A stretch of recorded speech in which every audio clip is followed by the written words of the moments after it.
tiene como ciencia definida, pues realmente poco tiempo, digo, comparada con muchas otras ciencias.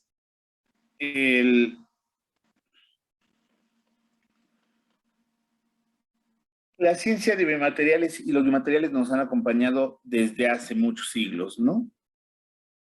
¿Por qué? Si ustedes ven, o si por ahí me escribieron por ahí el objetivo de una de las, ¿cómo se llama? De una de las generaciones, ¿no? Si ustedes ven casi todo lo que tenemos o todo lo que hacemos respecto a materiales, pues es ayudar a mejorar o a mantener la calidad de vida de un paciente, ¿no? Que ese es básicamente el objetivo de la ciencia de biomateriales. Y ya si nos basamos, como les decía la clase pasada, en alguna de las definiciones, o en la antepasada, no me acuerdo cuál fue, si nos basamos en cualquiera de las definiciones, que es tratar, reemplazar o curar cualquier parte o todo de un organismo, ¿no? Entonces, pues es como vamos viendo a los biomateriales, ¿no? ¿Cuál es el primer biomaterial que utilizamos?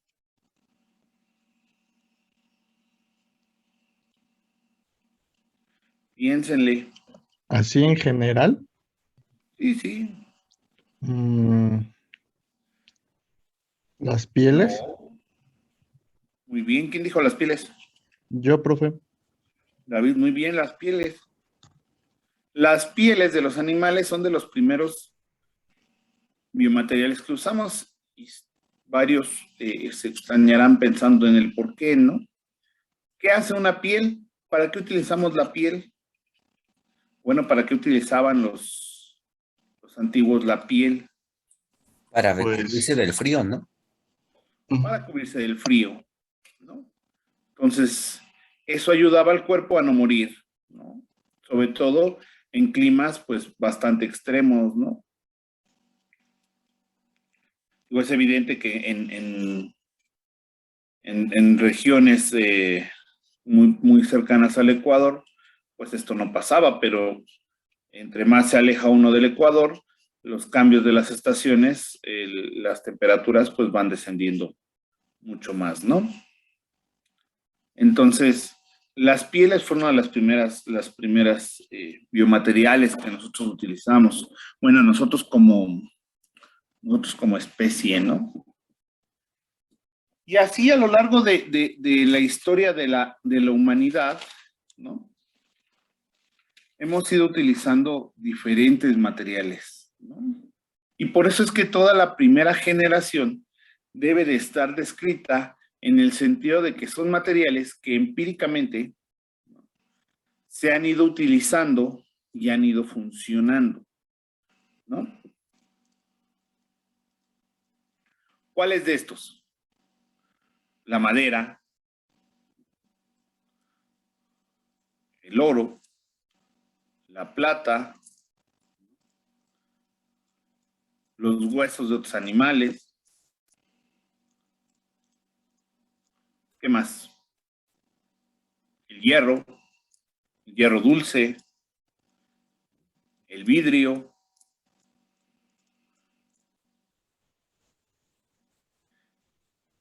Hola, hola. ¿Sí me oyen? Sí, sí, ok. profe. Es que me mandó que tengo problemas con el internet otra vez. Ok, entonces todos estos materiales de la primera generación, si bien le pone el autor le pone una fecha, pues básicamente son todos aquellos materiales que han venido con el humano o que han venido o que vinieron evolucionando con el humano, ¿no? Y dentro de ello, bueno, pues hay un montón pues de cosas, ¿no? Que han ido mejorando y perfeccionando a los biomateriales, como por ejemplo, pues las técnicas quirúrgicas, ¿no? cómo van a empezar a fijar las fracturas, los métodos de diálisis, ¿no? Las prótesis, todo eso ha ido en su momento mejorando el qué y el cómo manejar, ¿no? A los biomateriales, hasta lo que tenemos ahora, que hay órganos artificiales para poder entrar, hay medidores de todo, sensores de todo, nos miden todo, podemos hacer 1000 cosas con los biomateriales, ¿no? Y entonces eso implica que conforme hemos ido evolucionando, pues hemos tenido que reemplazar estos tipos de tejidos, ¿no? La segunda generación empieza después de la Segunda Guerra Mundial porque nada bueno trae la guerra, eso que quede claro, ¿no? Pero una de las secuelas de la guerra es el avance tecnológico. En el mundo, todos los avances tecnológicos inicialmente se han dado porque necesitamos ir a la guerra. ¿Y cuántos de los materiales que tenemos ahora trabajando en cualquiera de los ámbitos que queramos o que tengamos, se trabajó primero para la industria bélica? Todos, ¿no? ¿Por qué tenemos las suturas? Pues porque alguien necesitaba que se cerraran las heridas más rápido, y eso fue porque teníamos una guerra, ¿no? Lo de los antibióticos también. Exacto, ¿no? Necesitábamos los antibióticos, necesitábamos mejores materiales para volar, necesitábamos mejores materiales para andar en tierra, ¿no? Los carros nos surgen por la necesidad de que Henry Ford dijo, ay, me tengo que trasladar en mi ciudad más rápido, ¿no? Entonces, ¿conocen el Volkswagen, el escarabajo de Volkswagen? No el Beetle nuevo, sino el Beetle viejito. El Beetle viejito, el Beetle viejito es un invento de la guerra, ¿no? Originalmente estaba planeado para las incursiones en África de los nazis, ¿no? En efecto, y poder entrar en agua y en tierra. De hecho, por eso el bocho no necesitaba sistema de enfriamiento, porque solito se enfriaba. Todos los demás carros tienen un sistema de enfriamiento, un radiador para que con un ventilador se disipe el calor y el motor no colapse, ¿no? El bocho no lo tenía. O sea, el bocho era un ventilador y ese ventilador absorbía todo y con el movimiento lo iba enfriando, no necesitaba más. De hecho, también hasta el diseño. Por ahí había leído también que era, o sea, ovalado por si llegaban a voltearse o algo así, fuera más fácil para los soldados volverlo a poner en su lugar. En efecto. Entonces, como les digo, la guerra no tiene nada de bueno, pero muchos de los avances tecnológicos se han dado a partir de la guerra. Y entonces, dentro de estos avances que necesitamos, ¿no? La ciencia de biomateriales fue una ciencia que requiere o que requirió a la guerra. ¿Por qué? Porque teníamos muchos heridos, sobre todo después de la Segunda Guerra Mundial. La cantidad de heridos, mutilados y gente con lesiones físicas fue muchísima, ¿no? Y había que darles lo mejor que teníamos. También considerando, por ejemplo, el avance en los polímeros. ¿Vale? Por eso en la segunda generación ya es esta mezcla de materiales donde forzosamente ya van mucho mejor diseñados, en el sentido no de que vayan diseñados específicamente para ser utilizados en el organismo, sino son materiales que ya llevan un diseño ingenieril pero que no son diseñados ex profeso para los, ¿cómo se llama? Para los biomateriales, sino de alguna otra ciencia o de alguna otra área del conocimiento, los tenemos, nos lo traemos y lo aplicamos. ¿Sale? Y eso es lo que pasa con esa segunda. Una vez que el mundo entra en esa tensa calma, ¿no? Provocada por las dos potencias que en ese momento existían, que fue la Guerra Fría, nos permite desarrollar ya la tercera generación, ¿no? Los 80s, 90s, nos permite generar en este avance o en esta carrera, ¿no? Materiales ya para el campo de los biomateriales ya totalmente diseñados para este campo, y que entonces ahora, en vez de que nosotros vayamos a otras áreas a ver los biomateriales, ¿no? O bueno, a ver materiales y traérnoslos para generar un biomaterial, ahora nosotros exportamos, por decirlo de alguna manera, nuestros materiales a otras áreas, ¿no? ¿Por qué? Porque los materiales que hacemos ya son totalmente planificados o totalmente ingenieriles, totalmente diseñados para una aplicación en el organismo, ¿no? Y la cuarta generación son aquellos materiales, dice la autora, que ya deberían de tener muchas más cosas adicionales y no solamente, ¿no? el hecho de ser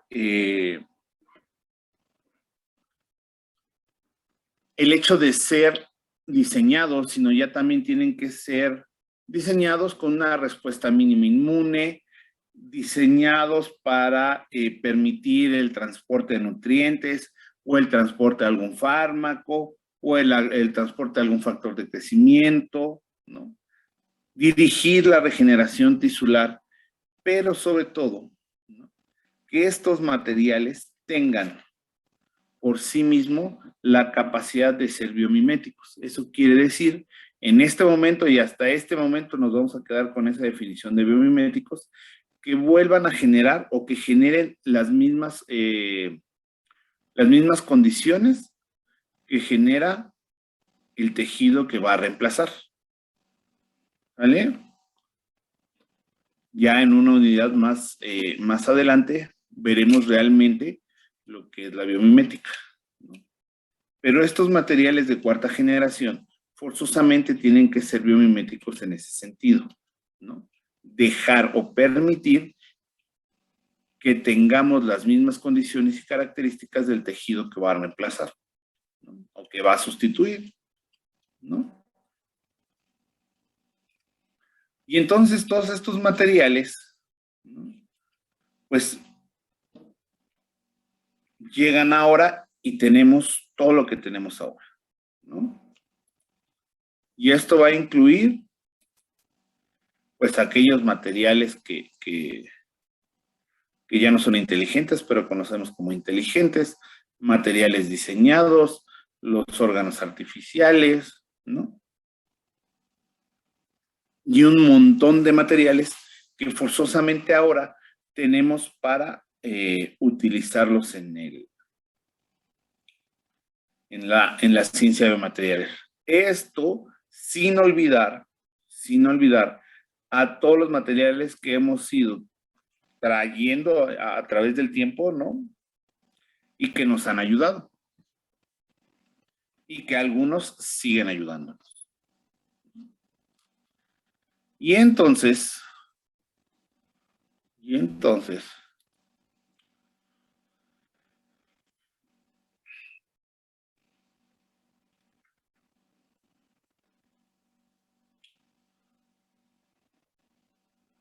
pues aquí viene lo feo.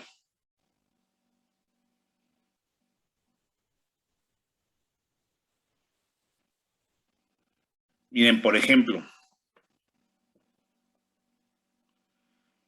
en la primera generación tienen al PMMA, pero el PMMA, polimetilmetacrilato, no es de la primera generación.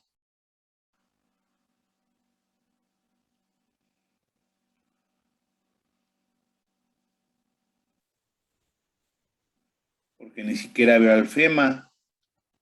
El FEMA podría ser de la primera, aunque es de la segunda, ¿no? Los materiales cerámicos dentales también podrían ser de la segunda, porque no me dicen cuáles, ¿no? El 316L es de la segunda generación.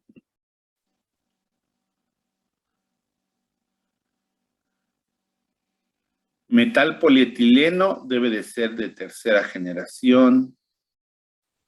El carbón pirolítico cuasi cristalino debe de ser de la tercera generación. El tántalo de la segunda, el PVC de la segunda, ¿no? La silicona, ¿cuál silicona?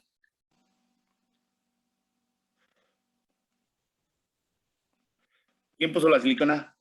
Ah, yo, profe, creo que se refería a la silicona como la de los implantes de busto y todo eso. Ah, ok, el silicón. Ok, ese es de segunda. ¿Cuáles aleaciones metálicas? ¿Cuáles compuestos de laboratorio? ¿Cuáles vitrocerámicos? Todos los compósitos son de tercera generación. Y otra vez volvieron a poner el carbón pirolítico. ¿Ven cómo no revisaron? Ay. El chiste era que revisaran, ¿no? Que pusieran.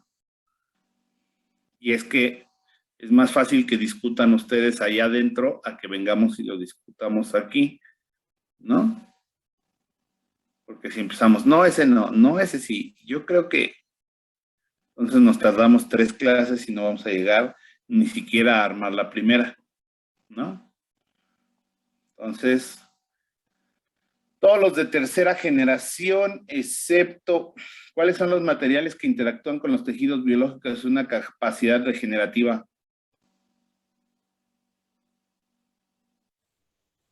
¿Quién puso eso?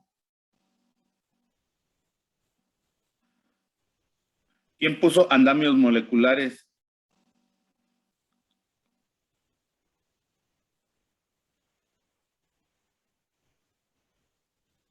Lástima que en este sí no puedo ver quién puso cada cosa. Pero, si les dije materiales, miren, por ejemplo, en la primera me ponen polímeros y cerámicos. ¿Cuáles polímeros y cuáles cerámicos?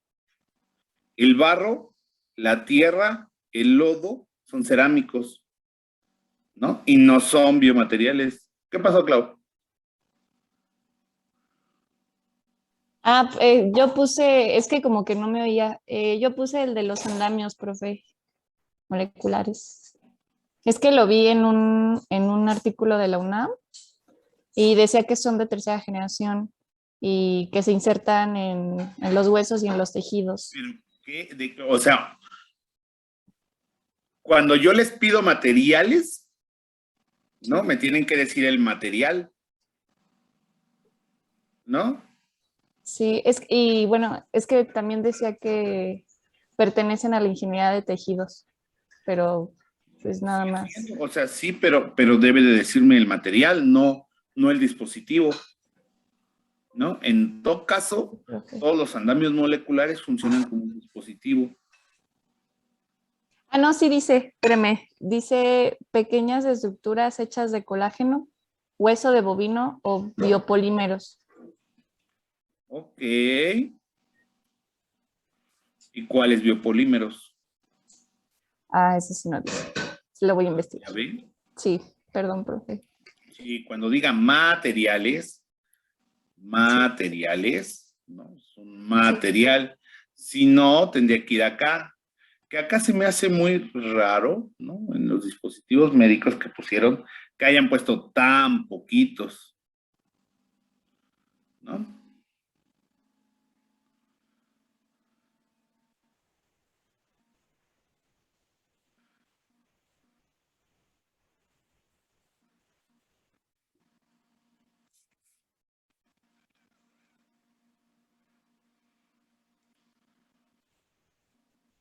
Miren, por ejemplo, el Serapid, ¿no?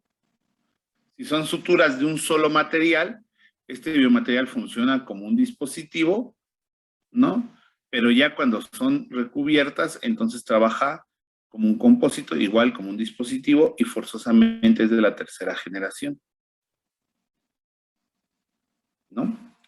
Si el dispositivo o el recubrimiento no es biomimético. No sé cómo funcionen, no sé qué hagan. Al ser una sutura debe cerrar una herida, ¿no?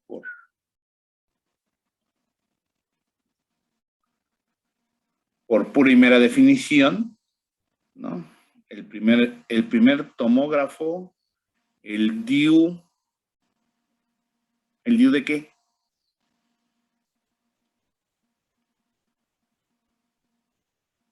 Hay diferentes DIUs. ¿El DIU de qué? Porque si no va acá, en la primera.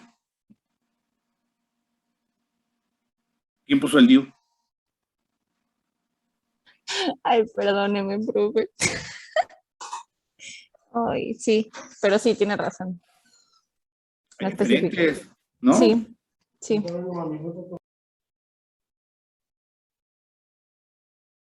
El termómetro infrarrojo es de acá. Si fuera el DIU si fuera el DIU de cobre sería en la segunda, ¿sí entraría en esa, profe? ¿En la segunda generación? ¿En la primera?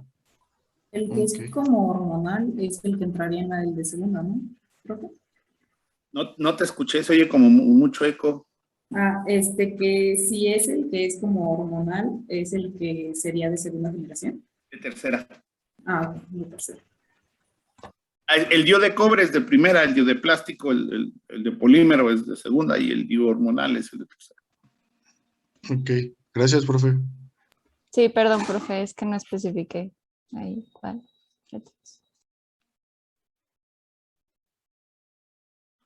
El esfingomanómetro electrónico, o sea, el medidor de presión, es de segunda. Piénsenlo bien.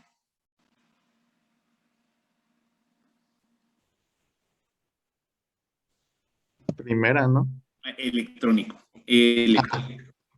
¿Tercera? Muy bien. ¿Por qué? ¿Mandé? ¿Por qué?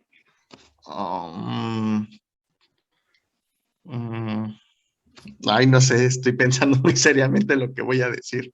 Necesito justificar bien mi respuesta. Pero por algo dijiste que era de tercera. Sí, porque ya son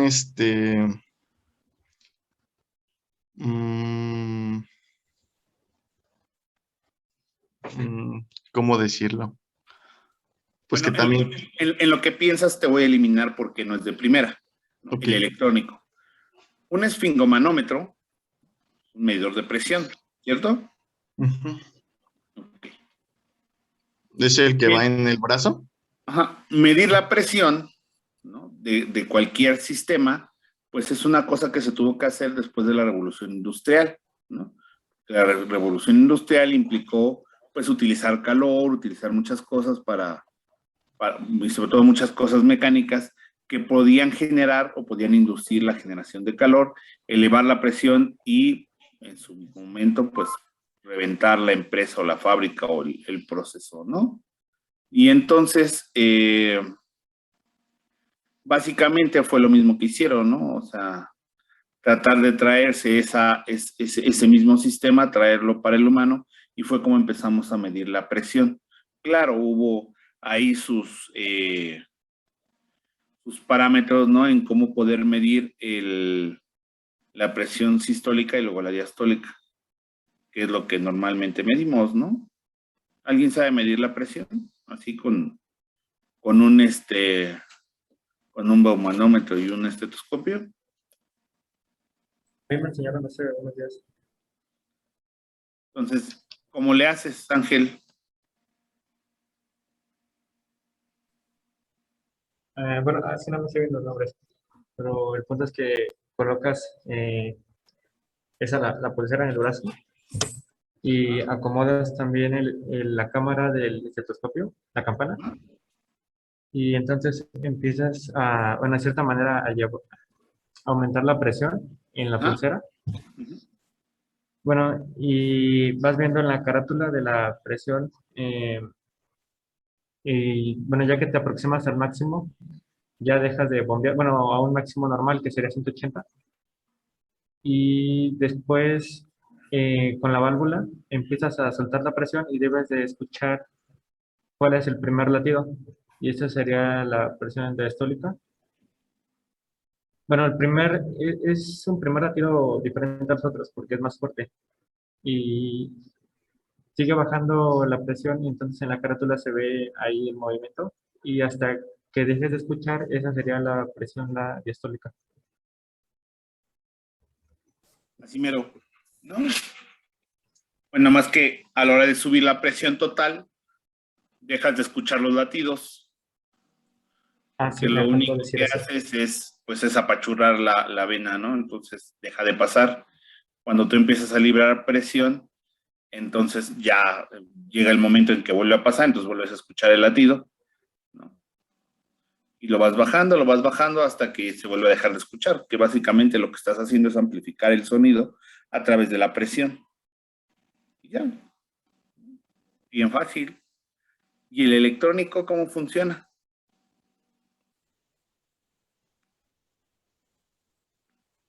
Con el electrónico sí he tomado la presión, pero pues obviamente tú claramente ya tiene todos los parámetros programados e igual llena nada más tienes que estar así sentado, tienes que tener los brazos en posición de reposo y se pone en el brazo izquierdo, ¿no? Ajá. Y pues nada más pones que es como si fuera la almohadilla para que se infle y pues claramente el dispositivo ya te da las, las, este, las medidas, porque pues claramente ya está calibrado. ¿O se refiere al de brazalete al que trabaja con pletismografía? ¿Con qué? ¿Pletismografía? A ver, Mediante luz. pues es que Eh, los últimos trabajan así, ¿no? Bueno, ese es el ujú. que yo considero un electrónico, porque el otro lo único que hace es meterle pilas y ya, ¿no? Los que le ponen así se infla y se cierra, ¿no? Pero ahora ya hay de luz. Sí, esos me parece que funcionan por la cantidad de luz refractada, porque hay una relación directa entre la cantidad de oxígeno y la cantidad de, perdón, y la presión. Y entonces detectan de manera indirecta la presión mediante cuánta luz de las moléculas de, perdón, glóbulos rojos hay en la sangre. Algo así. Mm, Sí, tienes que medirlo de manera indirecta, no puedes medirlo de manera directa, porque si bien si hay una relación entre la cantidad de luz y ¿cómo se llama? Entre la cantidad de luz que emites y la que reflejas, la que refractas, entonces es más sencillo, ¿no?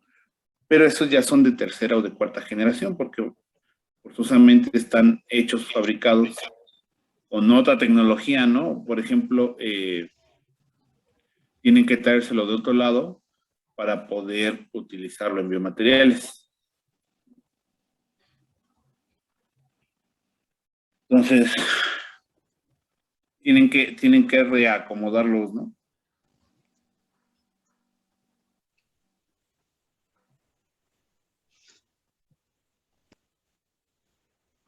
¿Listos?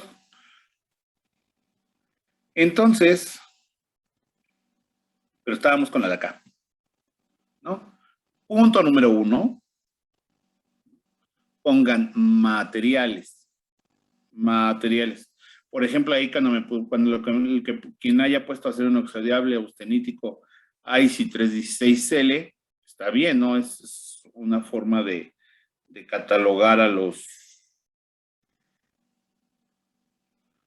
¿cómo se llama? A los aceros, ¿no? A los metálicos. Pero, ¿no? Quien me puso acá acero austenítico con elementos estabilizadores de níquel y magnesio, que me diga cuál es, ¿no? Porque esto, el que diga IC 316L, es una forma de clasificación, y esto no me dice nada, ¿no? Todos los implantes metálicos, ¿qué es?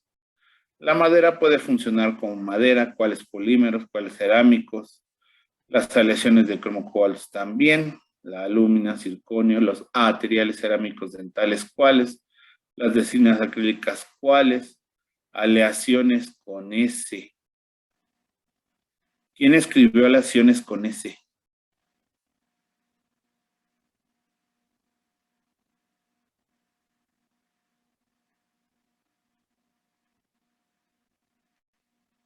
Si no sale el culpable, todos lo van a tener que hacer.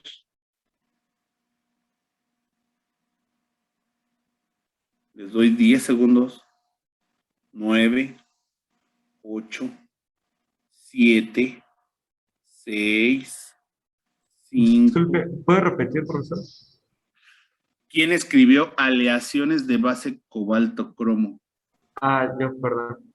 Ok, Ángel Cerratos, te va a tocar escribir una plana completa de aleaciones. Aleaciones es con C. Ni porque, ay, mira, 5 renglones arriba dice aleaciones de cromo cobalto. O sea, aparte de todo, lo repetiste y lo repetiste mal. Mis ojitos me empezaron a doler.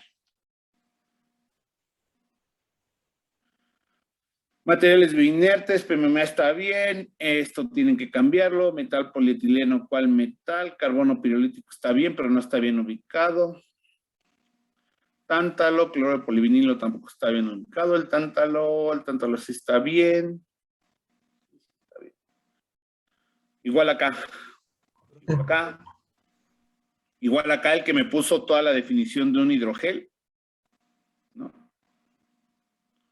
Que me diga el material. ¿Qué pasó, Carlos? ¿Podría repetir lo que dijo de lo de metal polietileno, por favor? Se me trabó en esa parte. ¿Cuál metal? En la primera generación dice metal polietileno, pero dijo algo y no. ¿Cuál metal? Ok, ya. Eso dije. ¿Sale? Aquellos que me pusieron materiales biomiméticos como el velcro, el espejo y el vidrio que se refleja a voluntad, que me los expliquen, ¿no? Porque el velcro no es de cuarta generación. El velcro tiene años y años desde que el señor se fijó en que se pegaban.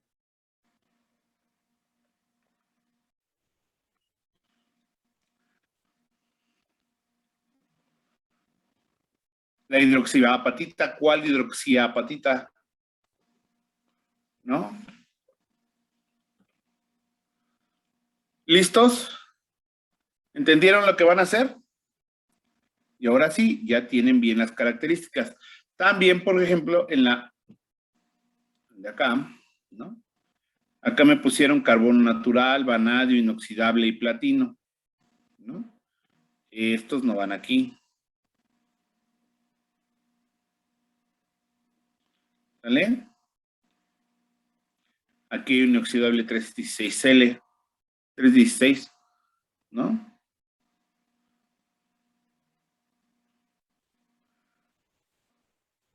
Acá hay un PEG.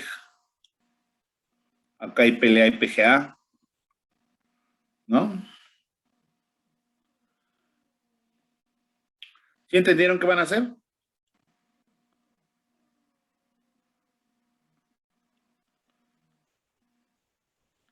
¿Ya supiste qué van a hacer, Ángel Cerratos? Sí. Muy bien. Y tú una plana de aleaciones. Letra normal, renglón por renglón. Cuadro chico.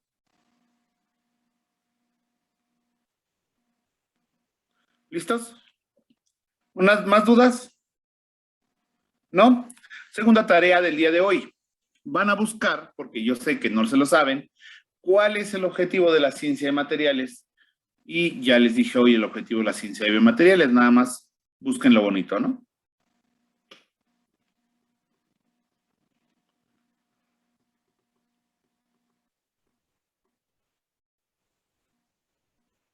pasó, Clau? Dijo objetivo de la ciencia de materiales, ¿verdad, profe? Y biomateriales. Ah, y biomateriales, ok. Y la de biomateriales hace rato se las dije, ¿no? Por ahí los que pusieron atención se los dije, pero se los dije con mis palabritas, ¿no? Entonces búsquenlo bien. ¿Listos? ¿Más dudas? ¿No? ¿Qué pasó, Iris? Yo tengo una pregunta. Cuando estoy investigando dispositivos, recordé que hubo una conferencia donde hablaba la doctora sobre bioimpresión 3D y hablaba sobre... ¿Eso no entra como un dispositivo médico? ¿Qué hace la bioimpresión 3D? Pues nos dijo que imprime algo vivo como células vivas. Usa hidrogeles. Son las que hacen como sistemas de andamiaje. No sé qué sea eso. Un sistema de andamiaje es un sistema donde tiene un polímero y células normalmente diseñado para ir a reemplazar un pedazo de tejido. ¿Sí es eso? Sí, algo así. Si es eso, sí entra como parte de un dispositivo médico. Ok. Gracias.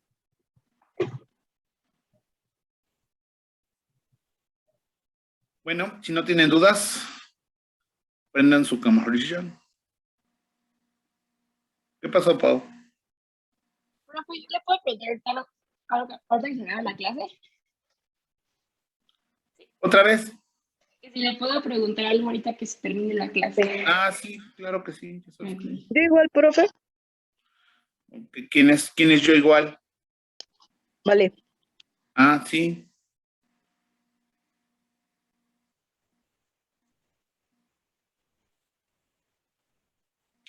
Ya, prenden sus camaritas. Pasarles lista.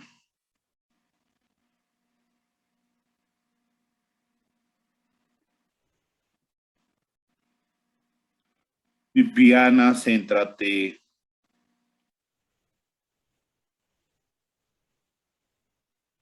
Ángel, ¿no te ves?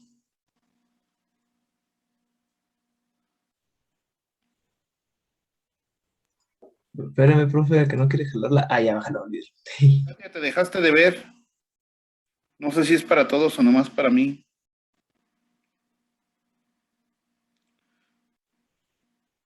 Ahí estás, Ángel, ya te vi. Nomás céntrate.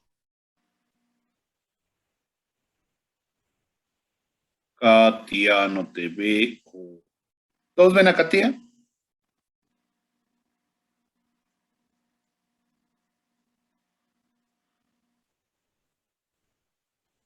Ups, creo que tuvo problemas con su internet. Ya volvió. Ángel, otra vez no te veo.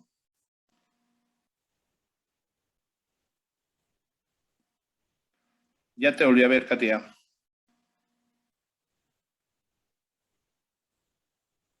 Ángel, no te veo. Ya te vi. Si estás en tu celular, no muevas la aplicación principal, si no se bloquea la cámara. Estoy en la computadora, pero se está trabando mucho. Bueno, sonrían rápido. 1, 2, 3. Pero sonrían, o sea, va a costar mucho una sonrisita. Listo, ¿tienen tarea? No mucha, pero tienen. Corrijan esto y nos vemos el miércoles. Y ya creo que nos falta una cosa para dejar libre esto.